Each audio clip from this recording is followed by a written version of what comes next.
Right in the nick. Right Right in on the time. nick of time. This is the problem, Christian, when you have 3 children like I do, and your partner decides to travel to San Luis Potosí for the next 48 hours because she's a rock star. That's why. Yeah, good on Speaking her. of San Luis Potosí, I bet you that's one of these places where there's low bandwidth, although that's not true. Um, ¿Conoces San Luis Potosí?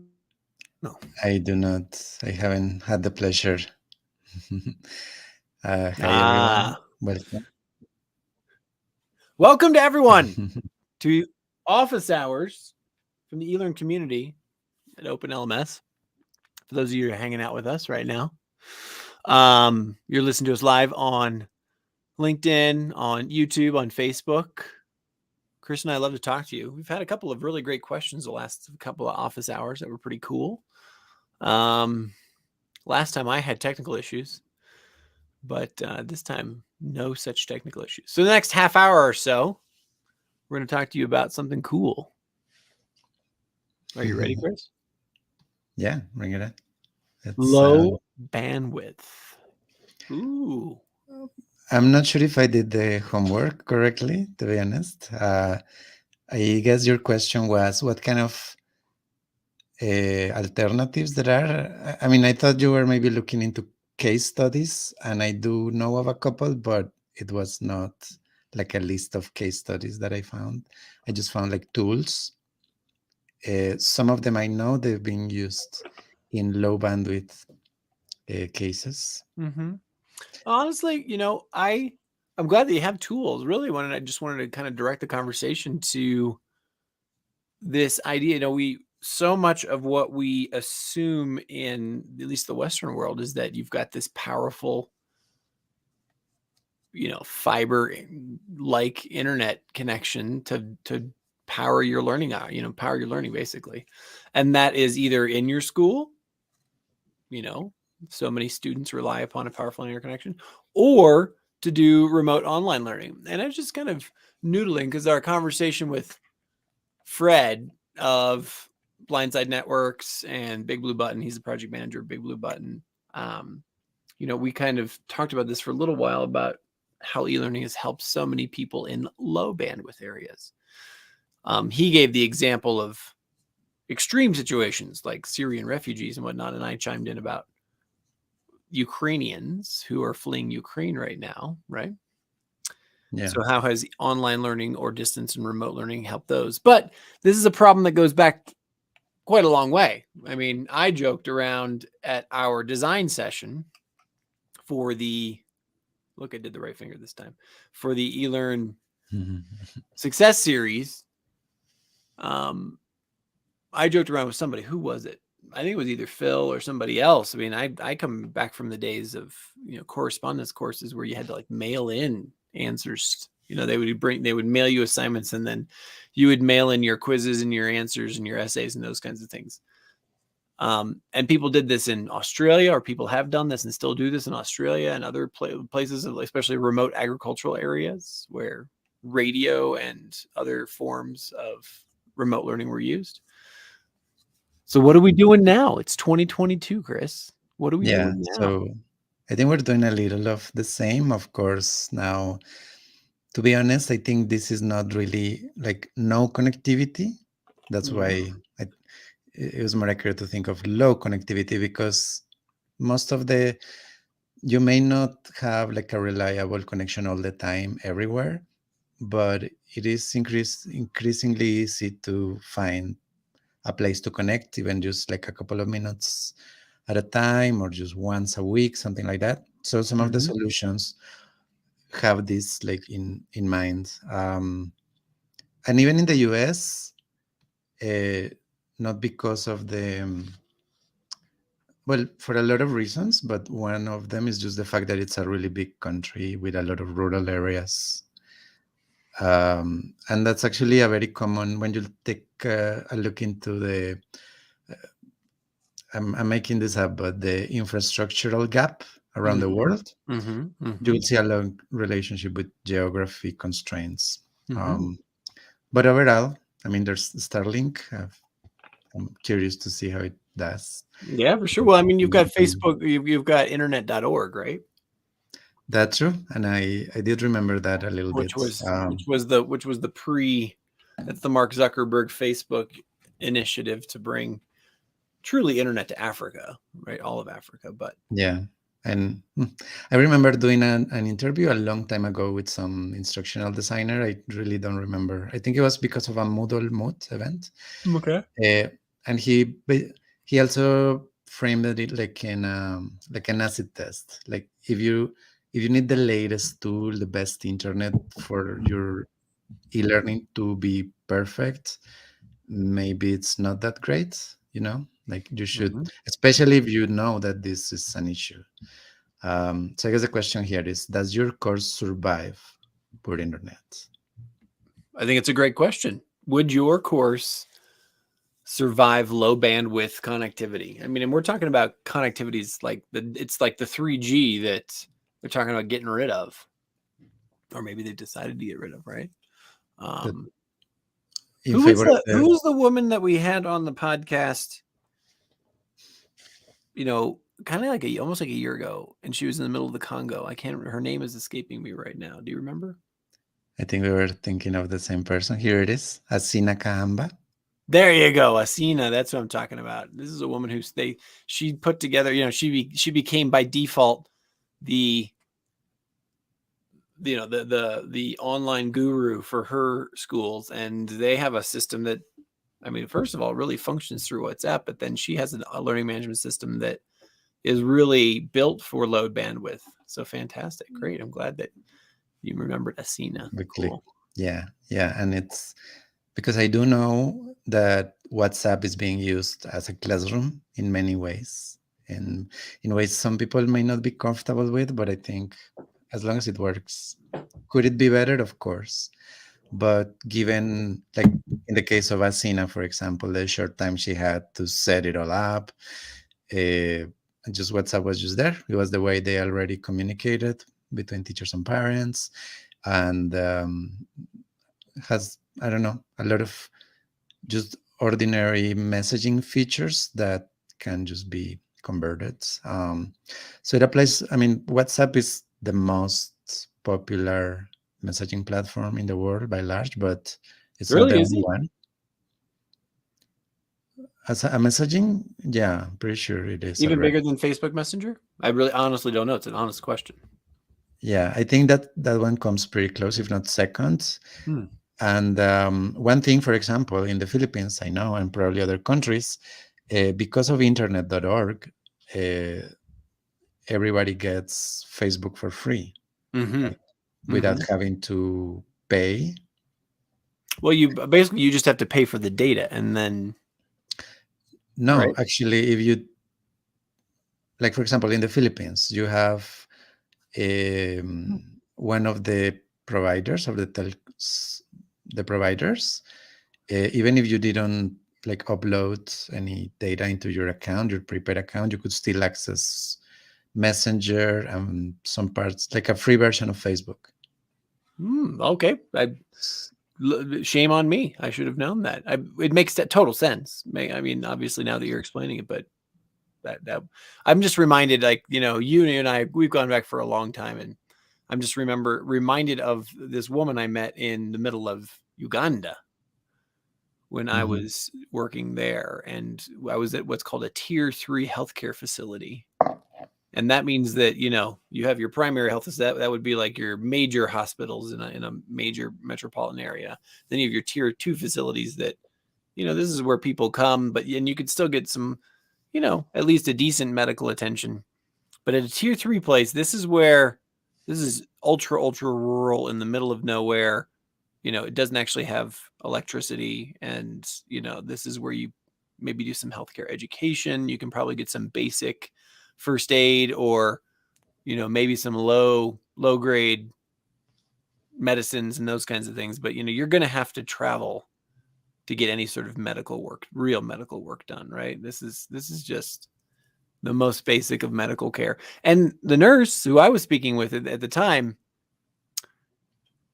she doesn't make much money, and she doesn't have a lot of connection. But the money that she does make, she specifically told me that she chose to use a good portion of that on getting access to Facebook, because that's that connected with her friends, it connected her with her family, it connected her with the outside world, and that was quite interesting. Um, Right. Quite an interesting use of disposable income in that case, right? Yeah. Mm. Hmm. So Um, anyway, there you go. That's yeah. I'm fascinated by that story. It's still to this day. I mean, that was, now that I think about it, but it had to have been at least 6 to 8 years ago, at least probably 8 years ago. But Mm. I wonder what the situation is now in that part of the world. But Yeah. and I And see also on this. Go ahead. Sorry, Chris. I keep interrupting you. not just to wrap the number one, now there is a lot of tools like the one from Rachel Fisher, who was a guest on your podcast. And that was Go Play-Doh, right? Go Play-Doh, yeah. Or And hello, so sorry, you hello can Play-Doh. Hello Play-Doh. hello Play-Doh. Mm-hmm. You could basically connect a messaging interface to your LMS, which again presupposes a connection, but it makes up for a very low bandwidth type of interaction, Mm-hmm. which Mm-hmm. I guess that's a theme here, that there is an assumption that you will be connected eventually. So, and the Ooh, a big technologies tent. help our work. Yeah, What number is this though? two, What is Big Tent?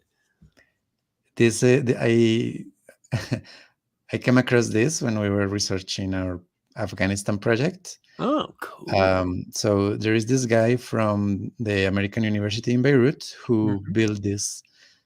Basically, they're portable classrooms. In And is it built out of a container, or is this something that is just you can like put this into a container and then ship it to you, or what? Well, honestly, I thought they were like tents because the main population here are like refugees and in Mm-hmm. refugee camps. Mm-hmm. So they were like foldable tents. But I believe there are many versions of it.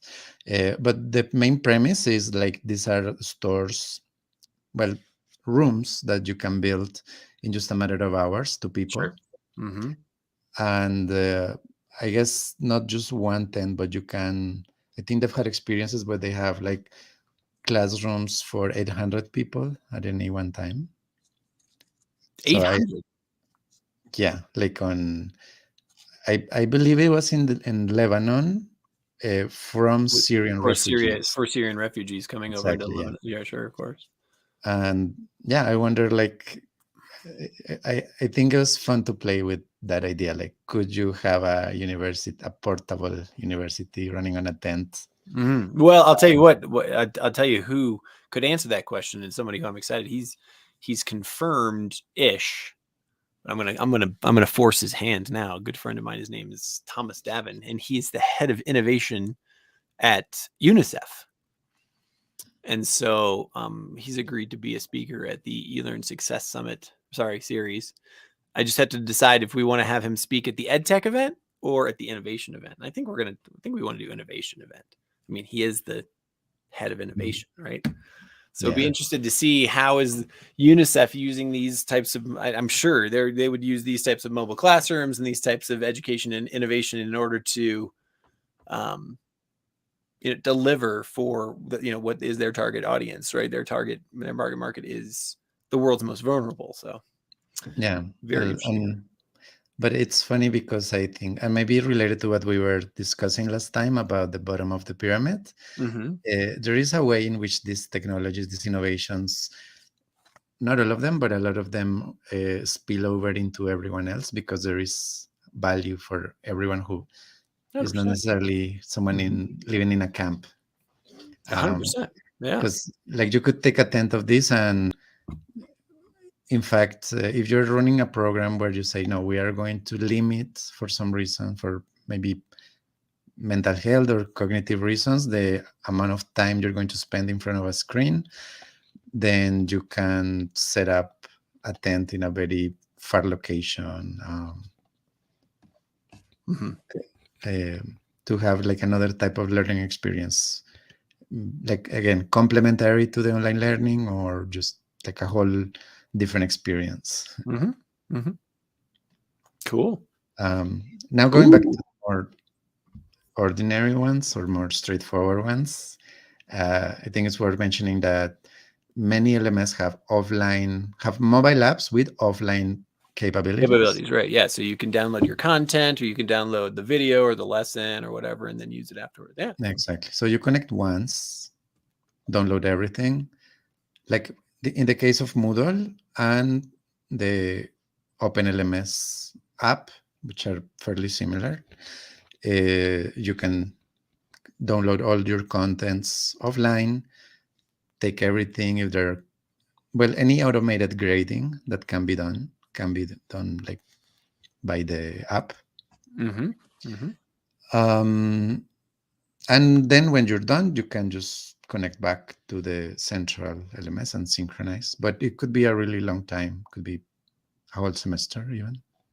Uh, it does depend on So your. is this the equivalent of correspondence, or could it be the equivalent of correspondence courses? Like I could log on and download all of the class content at the beginning of the semester, and go through the assessments and go through the learning, and basically store all of my interaction with the class, and then go back at midway, and then sort of end of semester points, and like upload my answers. Like, is that, I mean, that's possible.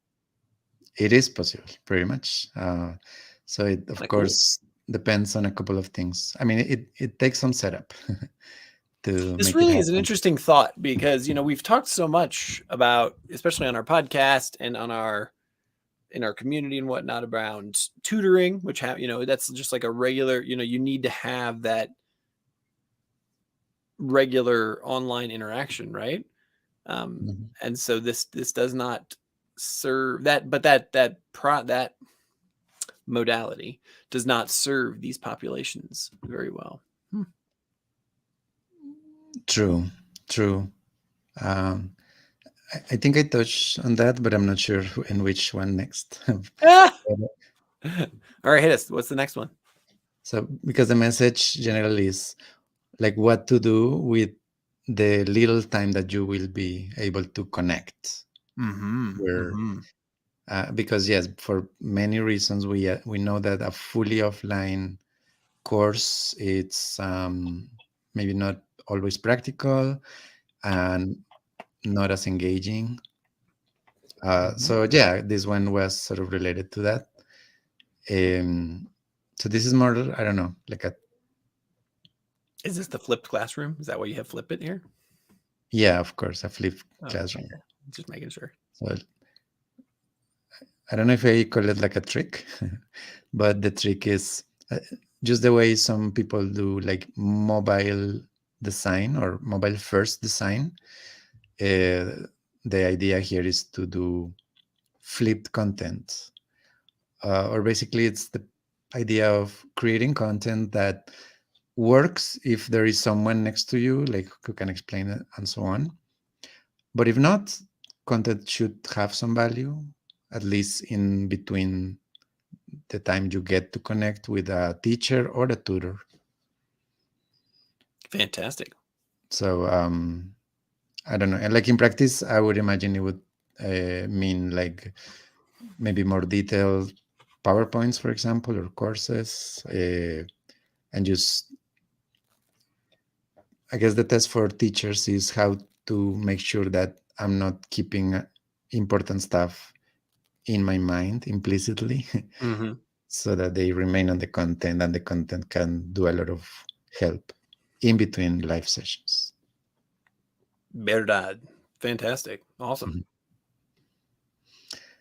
Mhm. Video. So it's more of an open question. So can video still play a role in a low bandwidth experience? And I think yes, there is Mm-hmm. a place. It's Yeah. not necessarily easy. Well, I would say yes. It probably, because we have varying levels of low bandwidth, right? I mean, Mhm. sometimes it's intermediate or intermittent intermittent connections. Sometimes it's just low grade bandwidth, right? So it's the bandwidth is just not as high quality as, I mean, I was in a situation like this just this past weekend where I was in, a different part of Mexico. And okay, so I wasn't in Mexico City, and suddenly, the assumption of access, even with the mobile network, wasn't quite as seamless experience as you get, in in the city of Mexico or Mexico City. And so you have to be patient. Like if you want to have a video call, or if you want to watch a video that somebody sent you on WhatsApp or something like that. So it's, it's that giving that time for download and that time for it's a patience factor, right? Rather than a no bandwidth situation. Yes. Yeah, but like in general, there are a couple of strategies that can make this process easier. So there are new formats of video that are much lighter, like made for uh, mobile internet. Mm-hmm.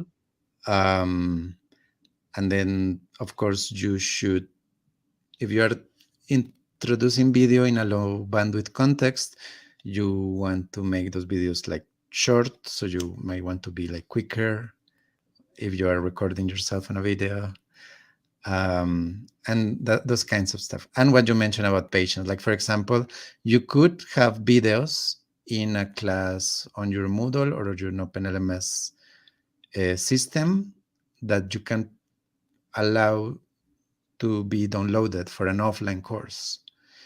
And what's the limit there? Well, for once, the storage space on the student's phone, and second, the speed.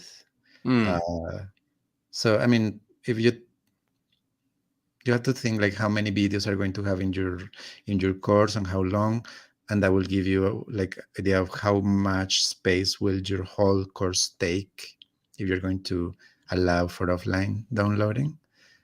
Uh, and depending on the internet, that could be, I just need to download this course for a couple of minutes or maybe a couple of hours.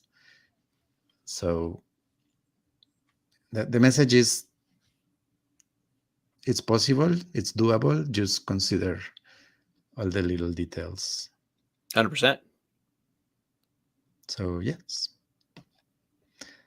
Going Cool. old school. Old school. Nice. Yeah. Look at that. So there's a lot of memes going around that many people who are in school right now don't even know what those things are that you're putting on the screen there. right. Or the save icon. I think that's Yeah, finally enough that's that one that's a that big one. survived. Yeah, it's built on the floppy disk, which most people have never. I think there's a vast majority of internet users have never even seen a floppy disk. So Yeah, I've seen the icon, but not the Mhm. not the actual stuff. Because yeah, like a lot of computers still provide you with a USB port, of course, and a DVD or CD reading unit. And there's a lot of ways where you can package uh, entire courses or entire universities online. Mhm. There is a project in Moodle. I wrote about it a while ago. I don't think it's active development. It was called Spoodle, like Poodle on a stick. Mhm. Moodle on a stick. I'm sorry. Okay. Wow. Really? So the entire Uh, operating system is on a USB drive. exactly. So you don't need. I mean, if you're going to use it on a classroom, you just connect that USB to a computer and a projector, and then you have Moodle. And another Mhm. way is to have like a local network.